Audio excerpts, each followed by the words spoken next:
자, 반갑습니다. 강길용입니다. 오늘은 제가 항상 말씀드리는 A매치, 이 국가대표 경기들에 왜 돈을 걸지 않느냐에 대한 내용을 좀 말씀드려보고자 합니다. 자, 오랜만에 A매치 기간이 왔기 때문에 좀 가물가물하실 분들이 있으실 것 같아서 정리를 한번 쫙 해드릴 테니까 보시고 엔간하면은 돈 걸지 마시기 바랍니다. 자, 일단 스포츠 베팅에서 가장 중요한 것은 팀 전력 분석과 동기부여, 그리고 배당을 체크하고 베팅하는 것, 이것인데, 요거를 정확히 하고 결과를 도출해내고 당첨을 시키는 것이 베팅의 기본 원칙입니다. 하지만 이 A매치는 이 요소들을 잡아내기가 매우 어렵습니다. 하나씩 살펴보도록 할게요. 자, 첫 번째로 팀 전력 분석이 어려운 이유입니다. 자, A매치에서는 국가대표 선수들이 각 리그에서 뛰다가 대표팀에 소집이 되는데요. 절대적인 손발을 맞출 시간이 너무나 부족하고요. 감독이 머릿속으론 구상을 했겠지만 이것을 전술을 완벽하게 입힐 수 있냐? 이것도 어렵습니다. 그리고 전술을 얼만큼 가지고 있느냐? 그 감독은 또 누구냐? 이것도 우리가 알 수 없고요. 팀의 핵심 자원들이 부상으로 결정할 가능성도 높고 개별 선수들이 각 리그에서 얼만큼 피로도가 높은지도 우리가 체크를 할 수가 없습니다. 그러다 보니까 결국은 이 팀이 누가 있고 이 감독이 있기 때문에 이런 경기를 할 것이다라는 거는 너무 좀 뜬구름 잡는 생각이 될 수 있다라는 거예요. 그래서 이게 좀 분석이 안 되기 때문에 저는 전력 분석이 어렵다라고 보고요. 특히 또 일부 국가들은 해외파 선수가 적고 자국 리그 1위 팀에 많이 소속이 돼 있는 그런 또 나라들도 있습니다. 그렇게 됐을 때는 그 1위 팀에서 잘하는 선수들을 대거 뽑아서 국가대표를 구성을 하다 보면은 결국 개인 실력은 조금 떨어지지만 조직력이 높아서 언더독 팀이 예상 밖의 결과를 만들기도 한단 말이죠. 그래서 이게 단순히 국가 이름만 보고 뭐 잉글랜드입니다, 브라질입니다, 스페인입니다 이렇게만 보고 베팅하는 것이 이게 좋은 베팅은 아니다. 상당히 위험한 베팅이라고 말씀드립니다.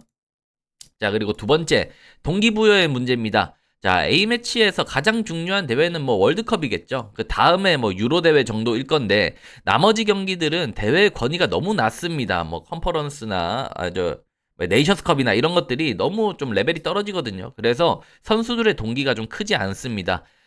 그리고 대부분의 열리는 A매치들은 그 경기들을 가기 위한 예선전 또는 친선전인데요. 친선전은 말할 것도 없이 동기부여가 너무 낮아서 베팅할 필요가 없는 것 같고요. 월드컵 예선, 유로 예선도 티켓이 너무 많기 때문에 이 예선전 단위에서 강팀들은 전력을 좀 다하지 않아도 본선 진출이 쉽기 때문에 그 예선전을 베팅하기가 좀 쉽지는 않습니다. 자, 그리고 예선이 끝나고 상위 토너먼트를 간다 쳐도 상위 토너먼트는 단판 경기 아니겠습니까? 그러다 보니까 무승부 없이 연장 승부 그리고 승부차기 이렇게 이어지다 보니까 배팅 방식 자체가 조금 달라지는 경우가 있습니다. 자, 그리고 예선전 단계에서 강팀들이 본선 진출이 확정이 됐을 때 힘을 빼고 경기를 하는 경우도 분명히 있을 수 있겠죠. 그렇기 때문에 배팅 변수가 너무나 많다라고 보시면 됩니다. 자, 세 번째로는 배당 밸류가 낮다는 점입니다. 자, A매치에서는 팀 간의 전력 차이가 확연한 경우가 좀 많은데요. 그러다 보니까 배당 자체가 너무 낮게 형성되어서 강팀을 꾸준히 베팅해도 수익성이 좀 안 난다 보시면 됩니다. 이유는 그 강팀이 예선을 전승으로 하고 올라가서도 토너도 전승을 하고 우승을 하면은 그 팀을 걸어서 돈을 딸 수 있을 건데 그런 경우가 거의 드물죠. 그리고 회차별로 따져봐도 모든 강팀이 다 이기는 그런 회차가 거의 없습니다. 뭐 흔히 말하는 올정배라는 건데 제가 베팅을 오래 해본 경험상으로 말씀드리면 A매치 때 뭐 강팀들 한 두세 팀 묶어서 베팅하면은 꼭 걔네들 중에 한두 팀씩 사고를 칩니다. 그래서 이게 올정배 나오는 날 당첨되면은 그게 쇼당이 남지 않습니까? 라고 물어보실 수 있지만 그런 경우도 좀 드물고요. 그러니까 자주 올정배가 나오지도 않고요. 장기적인 수익을 내기에는 배당 자체가 낮아서 이게 좀 의미가 없는 베팅이라고 보시면 됩니다. 자, 그래서 결론을 말씀드리면 저는 A매치를 베팅하지 않습니다. 아예 주구 베팅을 하지 않는데요. 예전에 뭐 저 좀 오래 보신 분들은 아시겠지만 시스템 베팅에서 모든 A매치 경기를 단폴로 뭐 무승부에 베팅을 해본 적도 있어요. 하지만 이거는 뭐 본전 치고 안 치고 거의 뭐 왔다 갔다 했는데 시간 낭비예요. 예를 들어서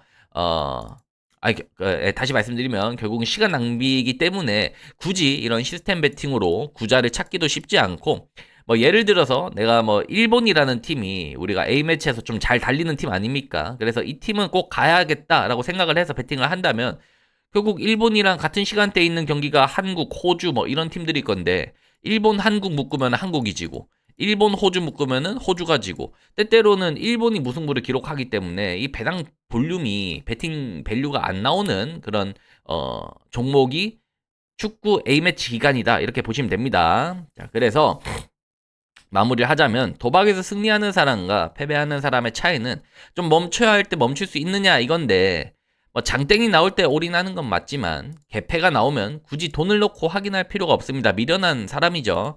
제 기준에서는 A매치는 망통입니다. 개패보다 못한 망통이기 때문에 배팅이 너무 하고 싶다라고 하면은 중독치료센터를 가서 그냥 돈 내고 치료받는 것이 훨씬 돈이 적게 들어갈 겁니다. 그래서 오늘은 왜 제가 A매치 배팅하면 안 되는지 좀 디테일하게 말씀드렸고 이제 좀 있으면 야구 개막하니까 너무 뭐 경기 없다고 막 닥달하면서 배팅하지 마시고 좀 쉬어가면서 경기 있으면 이제 그때 또 하면 되는 거잖아요. 그러니까 여러분들이 이번 회차는 좀 잘 쉬어주면 좋을 것 같습니다. 자, 오늘 영상 여기까지 하고요. 저는 다음 또 영상으로 찾아뵙도록 하겠습니다.